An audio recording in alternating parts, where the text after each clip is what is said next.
Hey there. So I think I'm doing this right. It's been 3 weeks since I've done a coffee time with Pastor Joseph, and so I'm a little bit out of practice in how I set that up. So um, hopefully you're able to hear me, and I'm actually doing this the correct way. So I am super grateful for this past couple of weeks. It has been an extremely busy several weeks, but I am so grateful for these weeks because last Sunday night we actually had the premiere for our movie We Three Kings, and we had a lot of people come together that helped make the movie and their family and friends, and we came together and we watched all the 62 minutes of We Three Kings for the first time as an audience. We watched the movie together. And so that was an awesome time. I am so grateful for all the people who helped make this successful. And so I am also grateful for the people along the while I was there at the premiere and I was looking out at everyone that had helped and their families, and I was just thinking about all the people that weren't there, and then about the fact that every time I make a movie or we write a book or do anything like that, there's always all of those people in the wings, people that walked alongside you at key moments that helped make it possible for you to do whatever it is that you're accomplishing. So I am very grateful for that. I'm grateful that God has blessed me with people that I'm able to actually interact with and function with. So some of you are out there. Thank you for helping us with things in the past. So today it's late in the week, it's late in the day. I never did get to my second cup of coffee today, but I did decide to make a cup of tea. So I have a cup of tea here. You can just see a little bit of it there with the tea bag still floating. It's one of those Regal teas that I got from Natasha Coco, right, actually at the beginning of COVID. One of the last times we were down there, and then since then she has closed shop and has moved over to, I believe, Holland, and we are sure going to miss them. But I still had a little bit of tea left from her that I have been saving now, and every so often I have been drinking it. So this was one of those cups of tea from Natasha Coco in her tea house down in Littleton or Englewood. So today I've been thinking about a lot of things because we were busy for the last 3 weeks finishing out the movie, getting it out, and there's still things. I have piles of papers here and papers there and things in the computer that I'm still having to work on. And so I am, the work is never quite finished, but the movie is out there. It's going to be released November 1st. It'll be in time for Christmas. There should be DVDs. There should be all of that stuff. We'll be updating our Facebook and social media with more information as we get it. But it's just, we're squeaking in under the gate, just getting it done in time. But as I was thinking, throughout the time, like last week, my parents were here, and then this week, more family is coming in. And so I'm spending a lot of time with different family. And we talk about lots of different things. And then last night I got to go with Living History Days, and I was talking with Living History Days just about, I gave the devotional, and I actually gave the devotional and the little bit of history lesson for the meeting last night. And what I talked about had to do with the situation that's happening right now and things that happened in the past. Hey Levi, thanks for tuning in. I know I'm very it's hard to tell when I'm coming on, so I come at various times. So thank you for jumping on just because you saw me here. All right, so I wanted to share just a little bit about what I talked about last night, because it has to do with living in the times that we live in, and the title was Loving History. Loving History. And the reason I chose that title for the talk was simply that I have multiple times spoken with people who say something along the lines of this: I just love, and they explain a time period, and they say, I wish I could have lived then. And then they go on with their life here.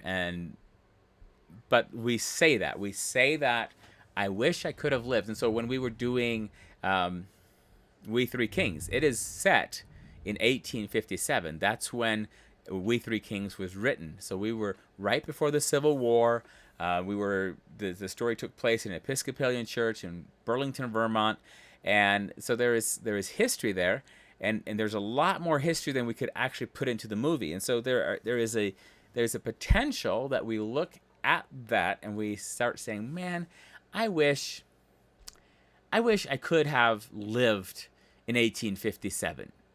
And we sometimes forget what it is that the people back then were dealing with. So, do you love history? Because I wanted to share just a little bit with you. Back in 1770s, oh look, I want to show you this set of books I have. This is a 2-volume history. It says Unser Light, the story of the Amish. And so if you are Amish or Anabaptist, this one has some very interesting history. And the person that put it together, I actually was really impressed with how much of this there are footnotes for everything that it's written about in here. And so, like in here, for instance, they're talking about what happened over in the Emmental in Switzerland. And so they're having some. This is just some history, and it has a lot of footnotes. And so when you read this, even if this is not quite accurate, which so far I haven't found places that it wasn't. In fact, so far I've found it to be quite accurate in almost all places. But I love the fact that they reference so much, because so many times, especially for Amish and Mennonite work, we go with hearsay. We tell the story, and we don't accurately give credit to where we're getting our information from. And so someone else coming along later can't retrace our steps and find out where the information is. So I was grateful for this. But what I specifically was wanting to do, and these are some of the stories I shared last night. So right now, I just want you to stop and think about it for a moment, where we live, the times we live in.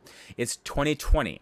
We're in a presidential election. For some of you, this is potentially the first presidential election that you are voting in. I remember the first one I voted in, and it was back in 2000 when George W. Bush was running against I guess Al Gore at the time. And I remember just the excitement of the debates. I remember all of those things. And I remember being so, like, the weight of the world depends on us. We've got to vote in the right person. We've got to do this. If we don't do this, history will play out all wrong. And just the pressure and the intensity of needing to make sure that I heard the latest political bits and that I was involved and that I could make things happen. And, to this day, I still vote. I will vote, coming in November. I will be voting. I'll be voting as much as I can, my values. I have some deep-seated questions about what is happening in America that allows us to elect people that are acting the way our leaders on all levels are acting. Like our governors right now, many of them are just not very American and not very manly. They're not very strong. They're just kind of wimpy. And I don't understand that. And so in our house and then the way we disagree, like I would like to think that we can disagree and we come together and we say, well, here is my concept, my idea. This is my research that I'm basing it on. Here's what I'm talking about. And someone else says, okay, here's my thoughts, here's my ideas, and that we can actually compare notes and people can look at it and say, okay, well, let's make the best decision based on the best facts, and let's do this and that we could actually say, you know what, you have a good idea. Let's work with that one. That we could find common ground. That's what I'd like to think. So here's something I found in this book, Unser Light. It's in volume 1, and here on page 337, somewhere here. Let me see if I can find it. Yep, it is the beginning. It's the beginning of the accounts when the first Amish wave had come in. They had landed in Pennsylvania. They had settled in North Kill Settlement in Lancaster. Then they were in Berks County. There were a bunch of different places, and the Amish had really grown in America. They had prospered. They had done well. They had been sending information back to the rest of the Amish Mennonites back in Switzerland and France and other places, saying, "You've got to come over here. It's really good. We have freedom of religion." In fact, at the time, many of these people were so very grateful to King George of England, because King George of England had provided them with real freedom. And so in the middle of their prosperity, and while they were doing very well, suddenly there was this huge move by the leadership and in the communities in New England that they wanted to split from Britain. They wanted to split from the king and start their own country. And so many of the Amish were like, excuse me, he has been good to us. We like him. We're not splitting with him. Now, also, they were saying, actually, we are anti-war, and we don't want to participate in the war. We don't want to participate in government. But why are you doing this? We don't. And so they were trying to be careful that their money and their taxes weren't actually paying for the war. That was a concern they had. And in fact, in a few places, they were taking up offerings to help the poor and the needy who were being displaced by the war, not realizing that the people that were taking up the offerings were just channeling right over to the war effort, and it wasn't helping anyone except for the Continental Army. So, but what happened, and so I just want to lay the picture a little bit.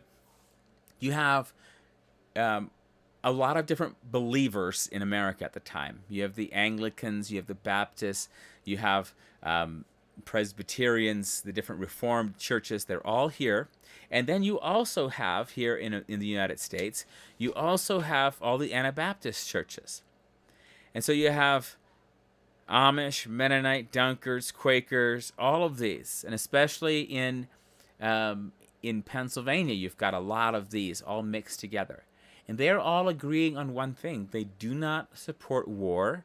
They have chosen non-resistance. It's part of their stance. It's part of the deeply held religious belief that they have. They don't want to be part of it. And these are all German-speaking, except for the Quakers. The Quakers are English-speaking. And the Quakers actually got off a little bit more free because they were English. They spoke English, but they were non-resistant. And so I think they might have been willing to pay the taxes. I don't know. But then you had all these other groups that were German. In fact, one of the German Baptists, or the Dunkards at the time, had a bishop, and he was let's see, I have his name here. So this bishop, I got him here. Here we go. Christopher Sauer, Bishop Christopher Sauer Jr. He was a Dunkard bishop, and he had been involved with a print shop. His father had started a print shop. Now he had the print shop. He was printing the German Gazette. And so in his German newspaper, he was printing the values of the Anabaptists, the non-resistance of the day. He was printing all of this. And so if you remember, if you think about Pennsylvania, William Penn of the Quakers had established Pennsylvania. Pennsylvania was supposed to be a place of religious freedom.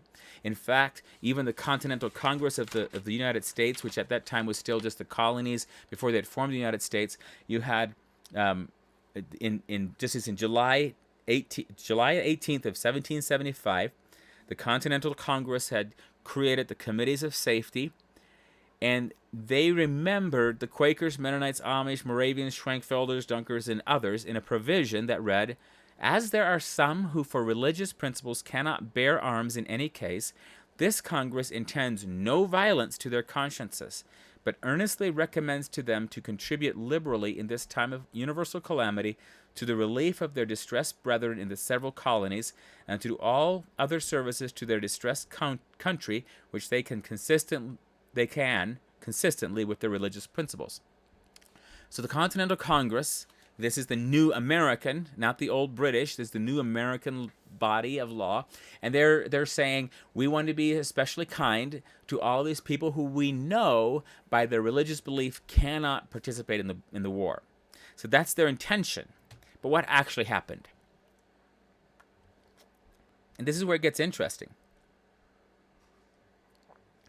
It didn't take long over in Pennsylvania for people to start saying, okay, we've got a real problem. These German people in our midst, they're not participating. But more than that, they have a newspaper. And in their newspaper, Bishop Christopher Sauer is printing things against war. And now, mind you, he was printing against war in general. He was anti-war in the fact that he was non-resistant. It was not a good solution for him, for his people. He was presenting that.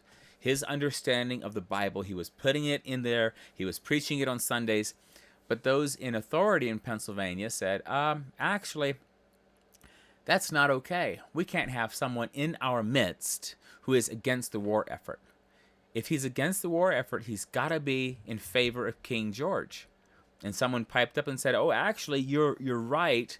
All of these Dunkards and Mennonites and Amish, they are only taking the real money, the British money. They only want like actual gold and silver. They're not taking the newly printed money of the Continental Congress.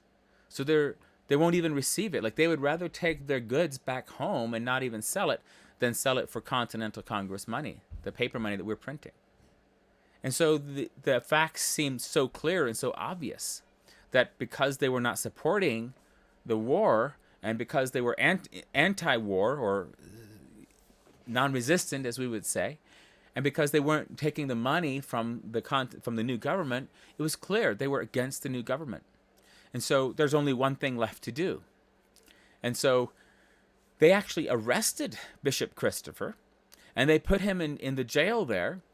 And so once they had collected all the evidence, they brought it against him, and they confiscated from him, back in 1776, they confiscated from him, actually, I'm not sure exactly when the confiscation happened, because it could have been, let me see. Yeah, so 1778 is the time period when finally everything is ceased and it's confiscated. So it's a kind of a long time coming. And the previous year, one other thing, I need to throw this in here. In 1777, the legislature of Pennsylvania, they required every citizen to renounce the King of England and to swear an oath of allegiance to the state of Pennsylvania. Now, if you can imagine, you have a group of people, the Amish, Mennonite, Quakers, all of these people who are saying, actually, we do not swear oaths. And we do not give our allegiance to the state. Our allegiance is to Jesus Christ alone. But they're in the middle of this, and the state of Pennsylvania says, or it wasn't a state yet, it was a colony at the time, because the United States hadn't quite been formed yet. It was still under the old colonial during the Continental Congress. But here was the situation. And so in the middle of this, you have Bishop Christopher being put in jail. Eventually, you have about a dozen and a half other Amish Mennonite leaders and men put in jail in Pennsylvania. A lot of them, they're in the Reading jail. And it was a rough time. And they actually took everything from Bishop Christopher. They took away his printing shop. They confiscated all of the Ausbunds that he was printing. They confiscated all of the Bibles that he was printing at the time. They even confiscated Martyr's Mirrors that he was printing at the time. They used a bunch of the papers of the Martyr's Mirrors to use as wadding to stuff into the gun barrels to help pack the powder down before they put in the bullet in wartime. So there were pieces of the Martyr's Mirror being blasted out on some of the battlefields of the Revolutionary War. And I'm sharing all of these things because at the time, all of the Amish Mennonites that were here were suddenly very concerned. Wait, we thought we fled and came to a place of freedom, and now the place of freedom we had, there is a new government. And what does that new government say? And I wanted to find the actual paper. I had a real copy of the Declaration of Independence, but I don't have it with me, and I couldn't find it.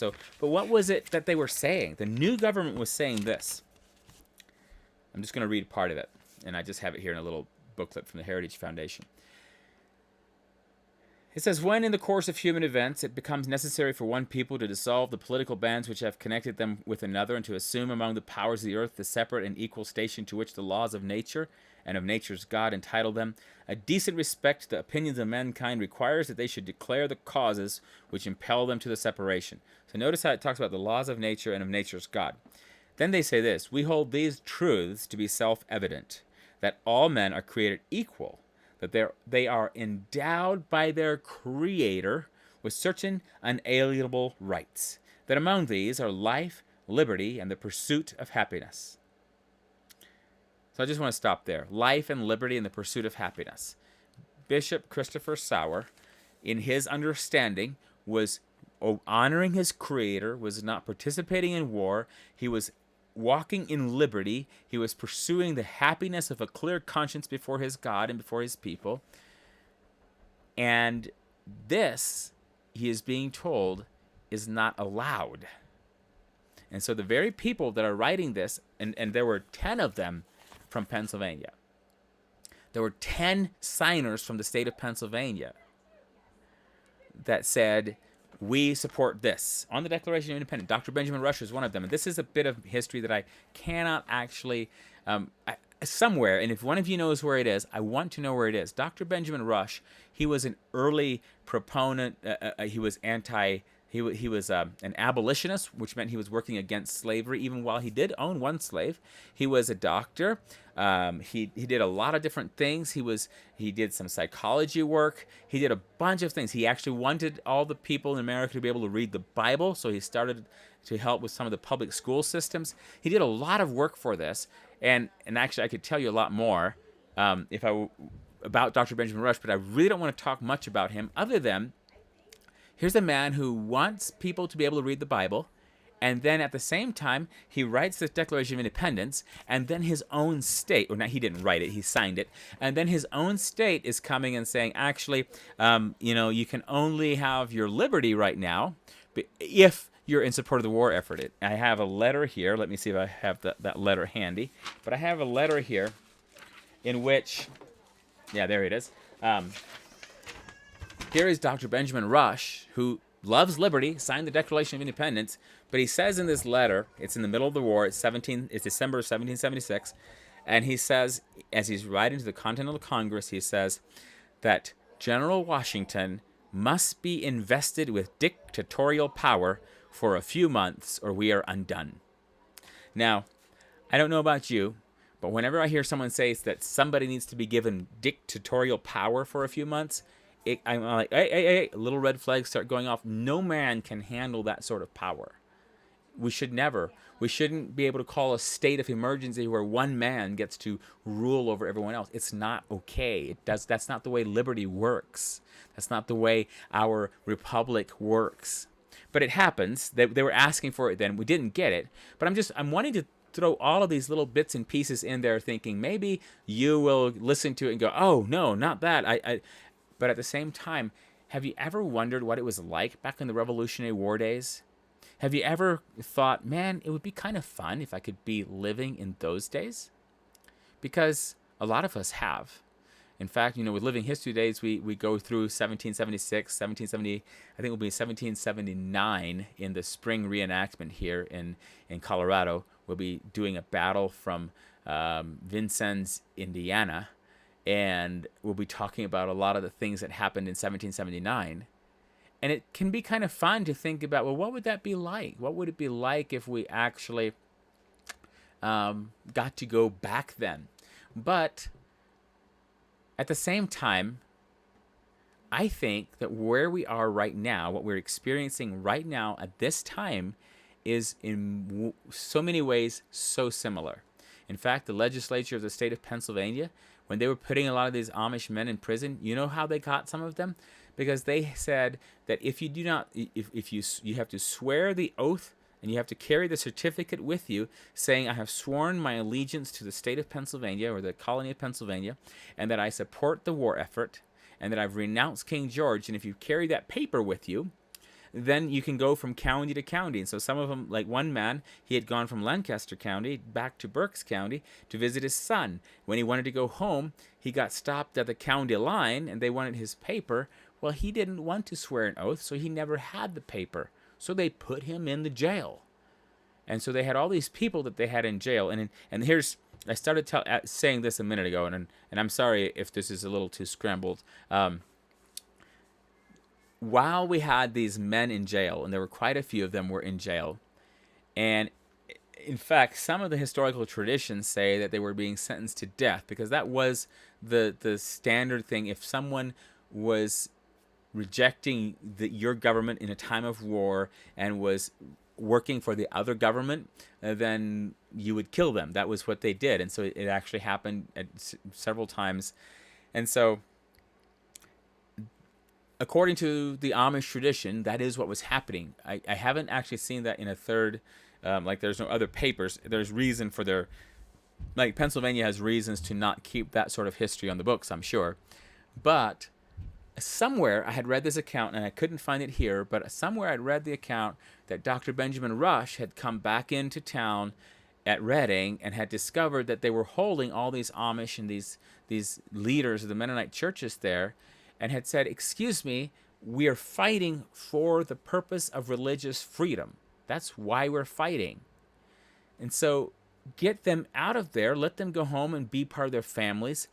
And if they're actively fighting for the enemy, then we'll know they're enemies. But as long as they're just peace loving and at home taking care of things, get them out of jail. They don't have to support our effort as long as they truly are non-resistant to the way they say. And so that was the heritage I'd heard about Dr. Benjamin Rush, was that he was willing, along with all the other things he was doing, some good, some bad, that he was very willing to help defend religious freedom. So I just wanted you to take a moment, look around you right now. I don't know what you're dealing with as far as COVID response goes on and what's happening politically for you. But it's possible that you're looking at the current circumstances going, if we don't vote Trump back in, then all is lost. Or if we don't, and you might have something else on a local level that you're thinking about. And I just want to encourage you that God is faithful whether our person wins or loses.